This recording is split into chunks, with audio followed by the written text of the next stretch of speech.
and welcome to another evening of frank conversation here on Hard Copy, coming to you from our studios in Abuja. I'm Maokpe Ogun Yusuf.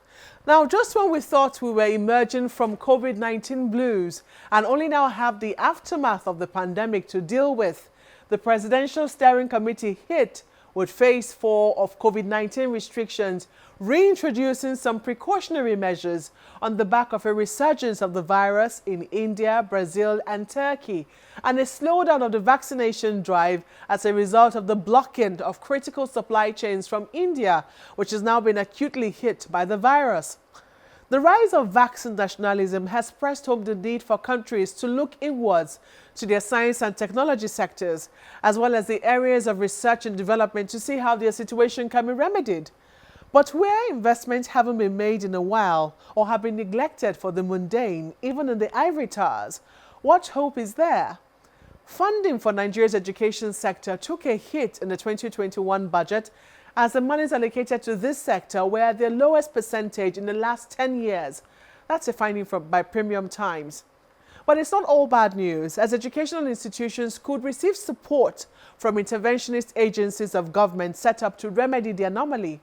One of such is the Tertiary Education Trust Fund, or TET Fund, as it's better known. Tonight, we speak with its Executive Secretary, Professor Suleiman Bogoro, who was reinstated after his tenure was wrongfully terminated on the thrust of his administration in his second coming.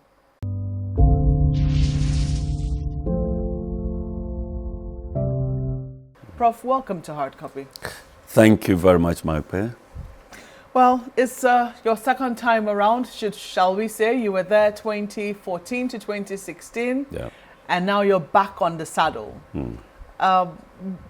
What would you say your new thrust is this time around? It's more of a second phase of what I started in 2014. Like you rightly said, I was first appointed in 2014 by the previous regime, and 1 year, 10 months into it, I was disengaged precisely February 2016 on some issues and allegations.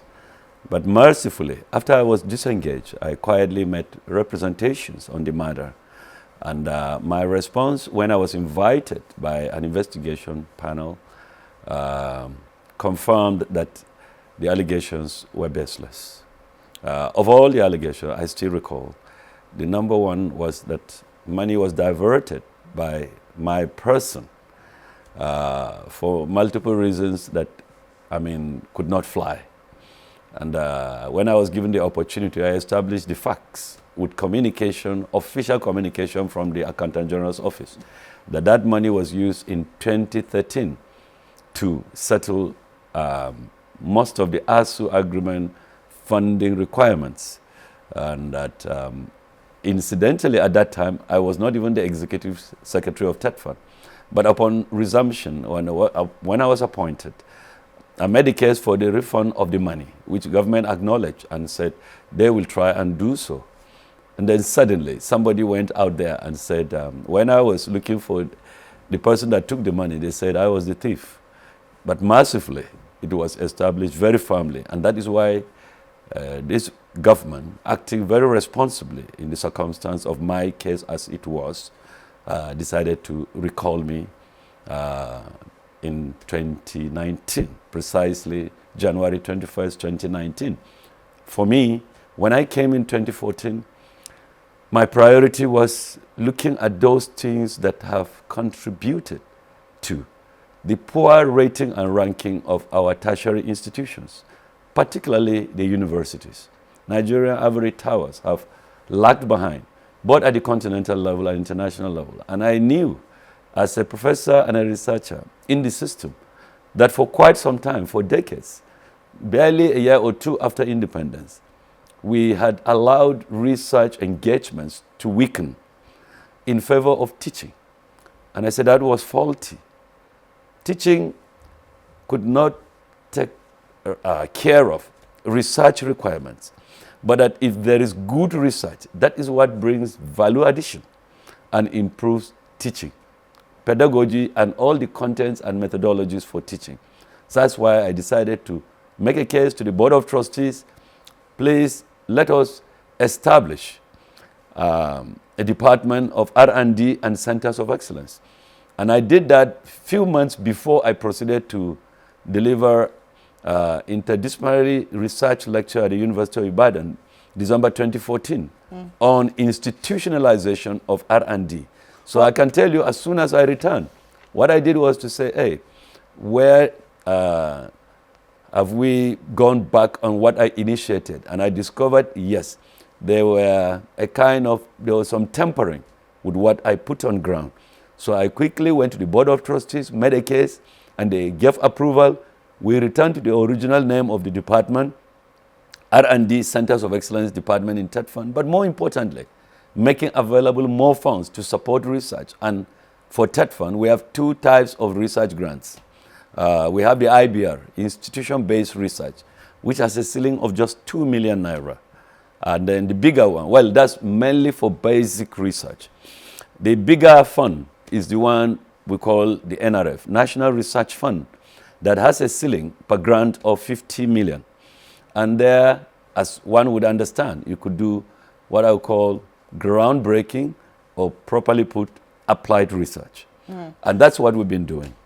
Well, Yes. I mean, a number of people who know you or Yeah. who have read your background will not be surprised Yes. on the emphasis you're laying on research. You're of the think tank for translating research to innovation strategies, evidence for policy and national development, which was created by the University of Ibadan Research Correct. Foundation. Precisely. So it's really no surprise that you are focusing heavily Yeah. on research, and perhaps a lot of people will be able to appreciate even further what you're talking about with our experience last year. In fact, the experience of the entire world, the outbreak of the COVID-19 Sure.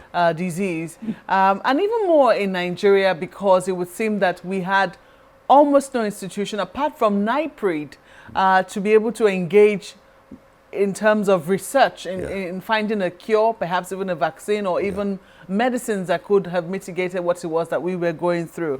But looking at where we currently are, how much progress would you say that you have been able to make, first in the area of COVID-19, Okay. and then perhaps in other areas? Because right now we're confronted, some people might say we're confronted and a bigger than COVID-19. Yeah.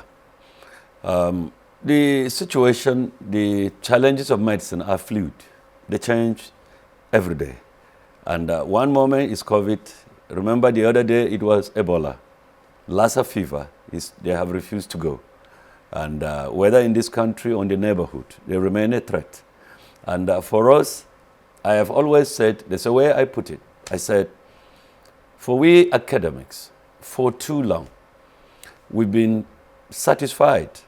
We attribute accolades to ourselves for churning out numbers of publications rather than publications that have relevance, what I call problem-solving research. If you are a professor of medicine, whichever specialization, and you are not able to undertake research and intervention as a researcher that would change the circumstance of what is threatening society or your patients, you have failed. At TED Fund, once I returned 2 years ago, I made the case that all along from 2009, and the funding started 2012, up to 2019, we had spent only about 6 billion on NRF, that is the higher research grant that I mentioned. And I said, that is inadequate for nearly 10 years. That is inadequate. Let's raise it. And I made the case to the Board of Trustees for the first time. Single NRF grant total was 5 billion in the 2019 budget. And last year, it was 7.5 billion.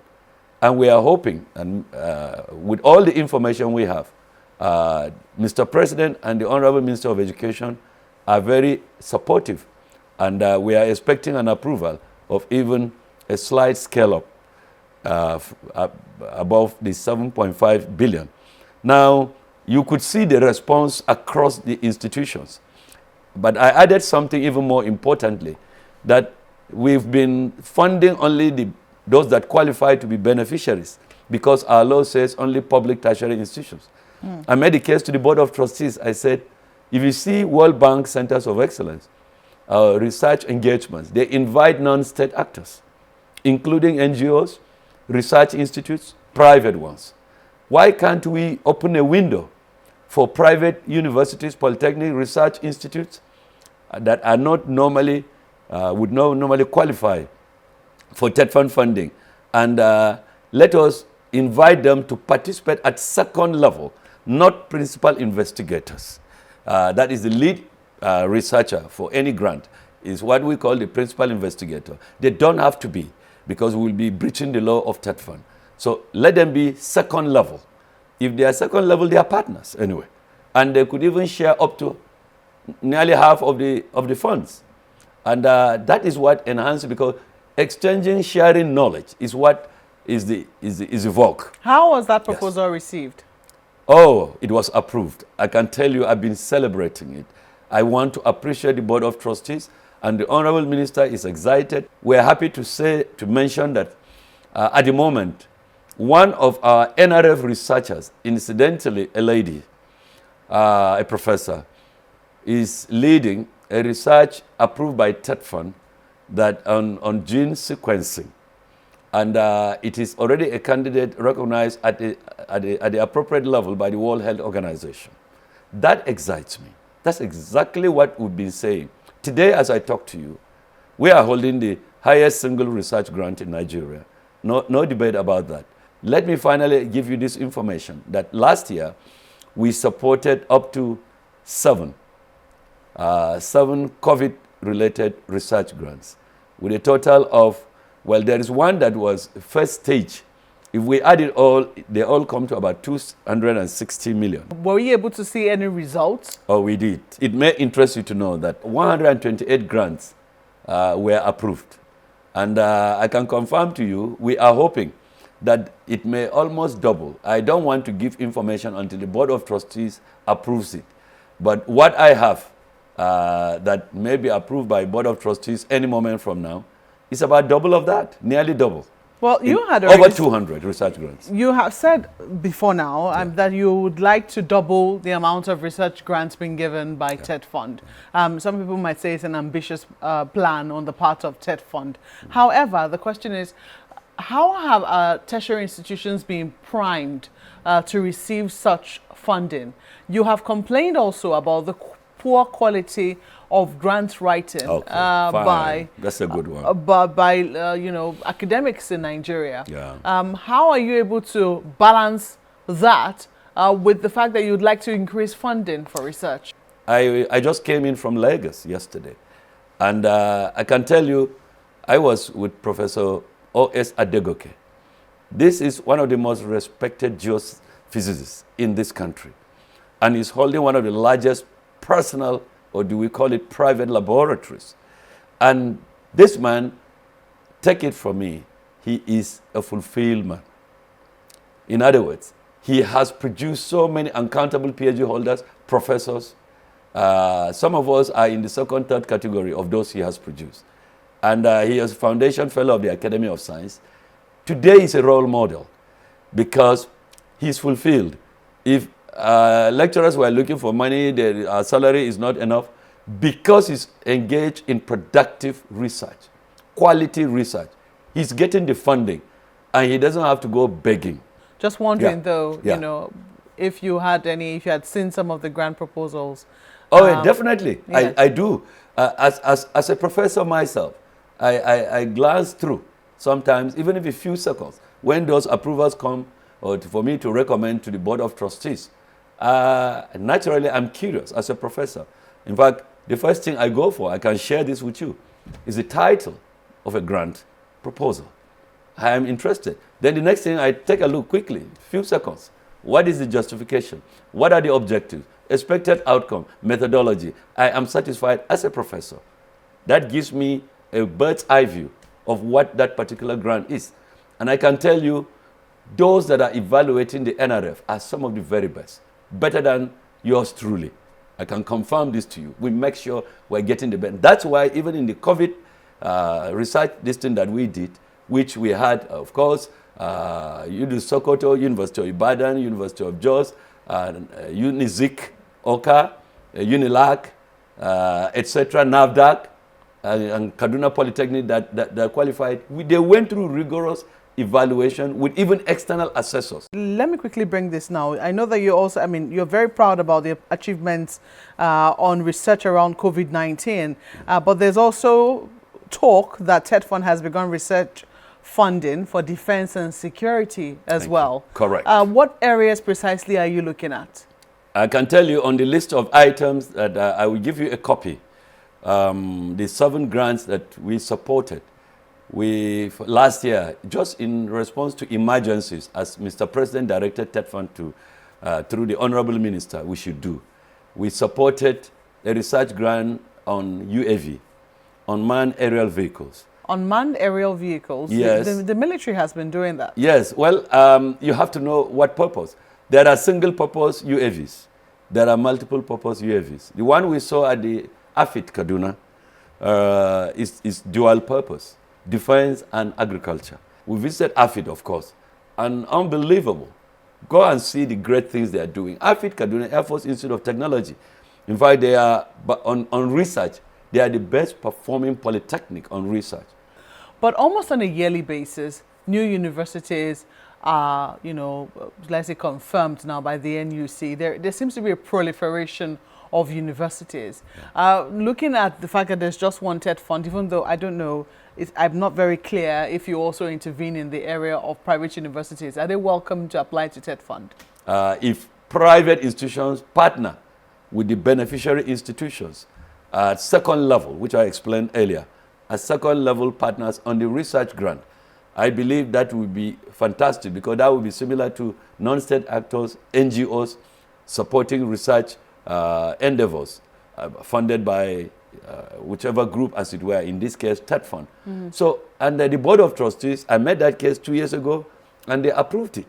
And as I'm talking to you now, a number of universities, they have won grants in partnership with our beneficiaries. So, we've opened a window. Through research, they can benefit from TETFund grants. How are you balancing that need for research vis-a-vis what a lot of universities usually approach TETFund for, which is for infrastructure, physical infrastructure in their institutions? As soon as I came in 2014, and when I returned again last year, 2 years ago, we said, let's go into what I call the content components. The content component that it is not just buildings.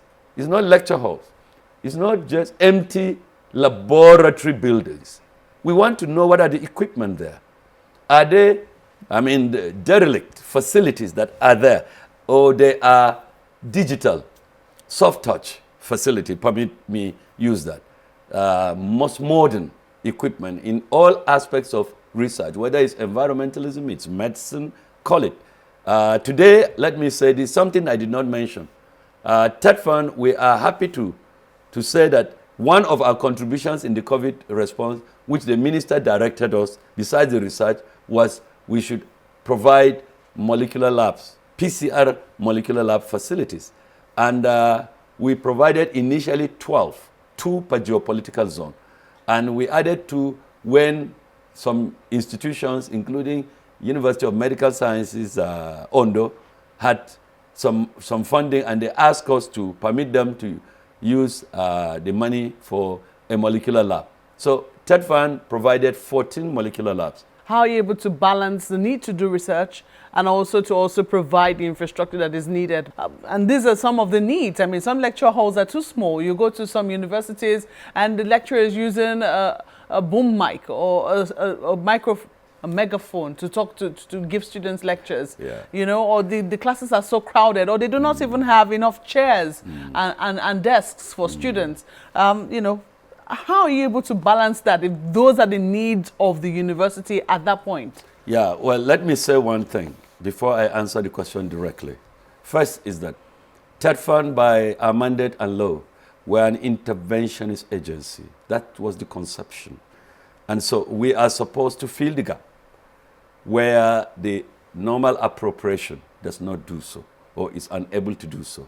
there are a number of areas in intervention or needs of the institution that, in fact, including even the hostel, as it were. At some point, TETFund will not go into hostels. We're reluctant because he said, look, that is supposed to be a responsibility of another arm, of government, another agency, not necessarily that of TETFund. But because we're able to provide a number of facilities that was not initially thought was our top priority, we now started going into them, including hostels. The needs assessment that ASU negotiated with government. Hostels were one of the major, and if you go around, you see needs assessment hostels across.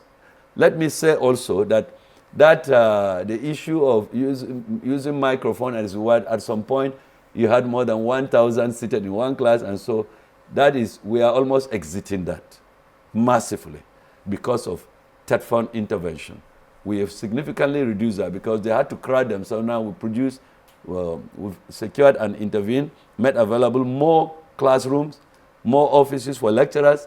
Many institutions now, they have professorial offices, which before was not the case, and so on and so forth. We're making the atmosphere more conducive as much as our resources permit. Well, you have talked about needing $2 billion to spur economic growth in Nigeria. Is that correct? Okay. Oh, now you're going into the R&D thing. Yes. Yeah, National R&D Foundation. That is, in fact, not just 2. We don't mind if at the end it's up to 4, so that the 2 billion can come from aspects of the current revenue sharing formula, and the other 2 billion can come from totality of what R&D fund from the industry. Is this away? This is away from TETFund, is it? Oh, that is our initiative, the TETFund R&D Standing Committee, and the ultimate recommendation is the emergence, God willing. And so far, as I talk to you, there is positive response and reception of this idea at the highest level in government, of course, including the Honorable Minister, the Board of Trustees of TETFund, and we are looking forward. This is the first time that the academia and industry have been brought together under a roof for the purpose of addressing the future. And all we are doing in the university system, if ultimately we're not changing Nigeria's economy, we're not changing anything or improving the technology, improving governance, and totality of what Nigeria is, then we've failed our nation. That is the idea of the R&D initiative, the triple helix initially, that is academia, industry, and government. Government playing policy and legal, addressing policy and legal framework to ensure that the academia reaches out to industry. In fact, for me, I remember, I said it in a convocation lecture at Futo Owerri, December 2015, that I want to see more academics go for sabbatical to the industry than going only to educational institutions. And that is it. If there is that partnership, then research will be problem solving. And I think it's better for our country. The most competitive economies, the largest economy, the most competitive, are knowledge economy in the 21st century. What will it take for our universities to become competitive internationally, for us to stop losing the amount of students and the amount of money that we lose to international universities? One aspect is the emphasis on research. The other one is continued support for infrastructure that are necessary, including the one you mentioned, and I completely agree with you, the issue of hostels. We always say this, that if Nigeria, at some point during our time, we were schooling with many foreigners, non-Nigerians, within Africa and beyond.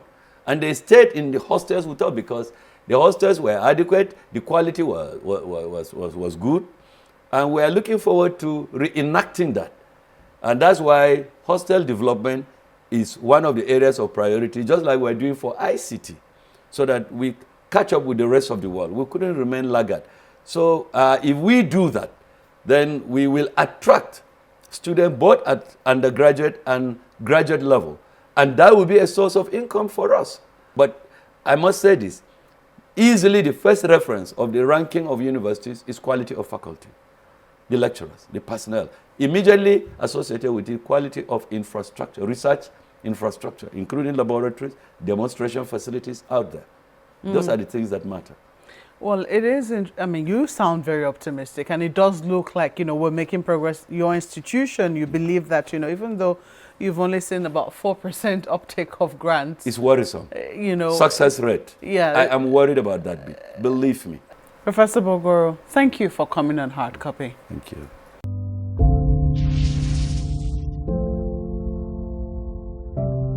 That's the show tonight. As always, we look forward to your feedback. Please use the handles showing on your screen.